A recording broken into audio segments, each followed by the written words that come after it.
Dan untuk mengetahui perkembangan terkini dari Karhutla di Kalimantan Tengah, kita tergabung dengan jurnalis Transmedia Syamsuddin Nur.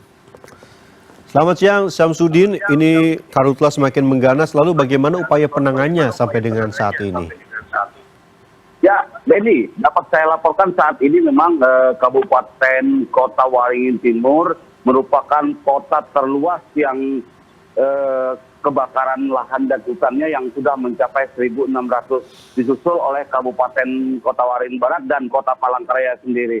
Dan saat ini teman-teman tim Satgas Darat terus berjibaku dengan kobaran api yang ada di Kabupaten Kota Waringin Timur, bahkan di lokasi kebakaran itu sudah mendekati jalan-jalan protokol, baik mengarah dari Kota Sampit ke Pangkalan Bun, itu mereka harus ekstra hati-hati saat melintasi lokasi-lokasi kebakaran hutan dan lahan yang kabut asapnya sudah menyebar ke mana-mana, ke bagian protokol, bahkan ke pemukiman penduduk. Dan saat ini saya melaporkan juga di Kota Palangkaraya, tepatnya di kawasan Universitas Palangkaraya atau disebut di sini sebagai Gedung Merah Putih ya. Ini kawasan ini sudah terbakar juga. Di mana hampir sepekan ini petugas terus berjibaku melawan api dan kabut asap yang terus menyelimuti kawasan ini sendiri. Bahkan baik itu dari BPBD, TNI Polri itu sudah berulang-ulang kali untuk melakukan pemadaman, namun di lahan gambut ini memang sulit. Bahkan ada teman-teman dari Manggala Agni. Manggala Agni ini BKO dari Kalimantan Selatan, justru dari Kabupaten Tanah Bumbu. Informasi yang sempat saya ajak mengobrol petugasnya, itu mereka akan di BKO-kan selama 1 minggu dan sudah bekerja di lapangan itu di kawasan Universitas Palangkaraya sendiri untuk melokalisir agar tidak membakar objek vital seperti gedung-gedung perkuliahan ini. Itu mereka sudah selama 1 minggu. Info yang saya dapatkan dari teman-teman petugas. Begitu, Benny. Iya, baik, kalau kita lihat juga memang para relawan tentu berusaha terus dan berjuang untuk bisa mencegah api jangan sampai masuk ke objek-objek vital seperti universitas tempat Anda melaporkan saat ini. Dan informasinya juga ada 5 petugas dan relawan Satgas Karhutla dirawat medis, termasuk juga Kalaksa, BNPB, Kotim. Dan dari pantauan Anda ini bagaimana upaya pemerintah ini memperhatikan para petugas dan relawan Karhutla yang tentu sebagai ujung tombak dari pemadaman? Ya, Edi, dapat saya laporkan pemirsa juga di Kabupaten Kota Waringin sampai memang kepala Kalaksanya sampai saat ini terus mendapatkan perawatan intensif oleh tim medis itu untuk kondisinya memang yang mungkin karena terus-terusan di lapangan dan akhirnya Pak Kalaksam terpapar ketat, bahkan ada 5 petugas juga yang terus diberikan perawatan oleh tim medis. Perhatian pemerintah untuk petugas di lapangan, baik itu relawan maupun tim Satgas yang sudah tergabung upaya penanggulangan Karhutla di Kalimantan Tengah, itu pemerintah terus memberikan setiap hari mereka di briefing, terus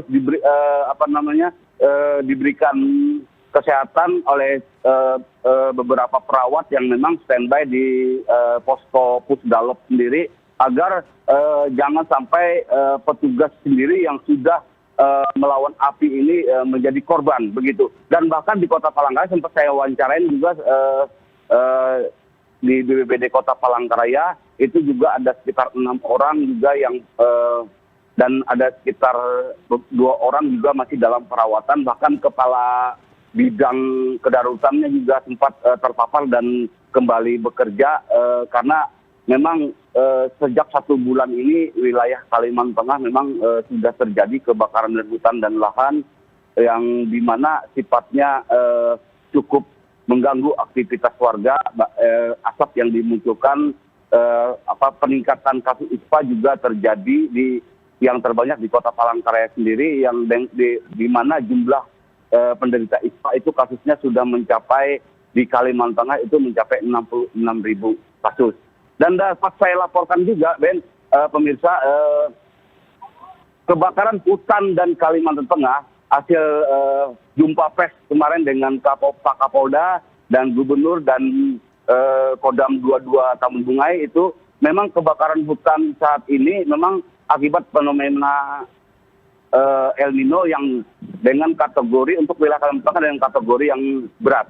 dan di mana upaya yang sebelum mereka lakukan juga sudah dilakukan untuk sosialisasi pencegahan, baik itu melalui ke desa-desa, melalui tokoh masyarakat, bahkan pempek-pempek, spanduk-spanduk juga sudah disebar oleh pemerintah provinsi melalui Gubernur Agustiar Sabrandan.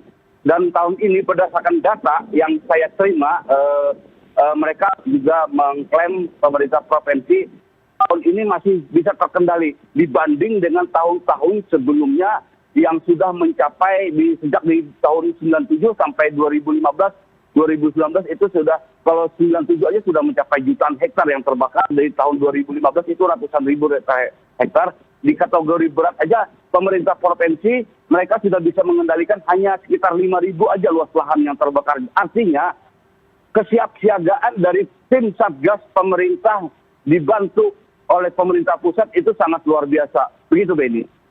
Baik, memang berarti tidak terlalu meluas seperti tahun-tahun sebelumnya begitu ya.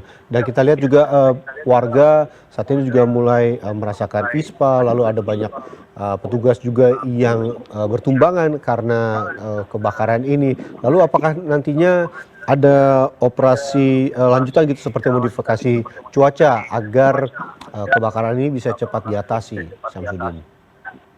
Ya, Benny.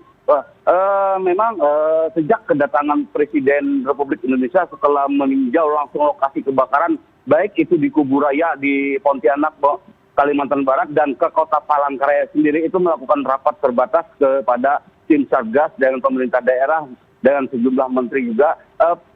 Bantuan-bantuan yang dikirim ke pemerintah daerah melalui untuk tim Satgas itu sudah terus-terusan mengalir. Dan sekarang yang saya ketahui sendiri itu ada sebelumnya yang ada bekerja helikopter waterbombing itu ada 5, bahkan saat ini ada tambahan 2 helikopter waterbombing untuk mengcover wilayah Kalimantan Tengah yang luasnya setengah kali Pulau Jawa. Di mana saat ini memang lokasi-lokasi kebakaran lahan yang terjadi di Kota Palangkaraya maupun di sekitarnya di 13 kabupaten ini memang jaraknya jauh-jauh, dan jika seandainya tim Satgas Darat tidak bisa melakukan penjangkau atau untuk penanganan karhutla sendiri, tim waterbombing sendiri yang akan dikerahkan untuk menuju lokasi untuk pemadaman. Dan ada beberapa hari lalu juga ada terjadi hujan dengan intensitas kecil ya, yang dapat saya laporkan juga. Tapi itu mungkin apakah itu dari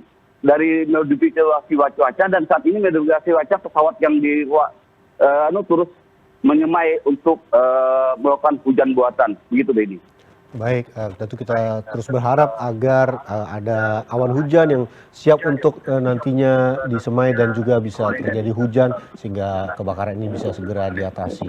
Terima kasih banyak Samsudin Nur untuk laporan Anda. Selamat bertugas dan selalu hati-hati dan jaga kesehatan.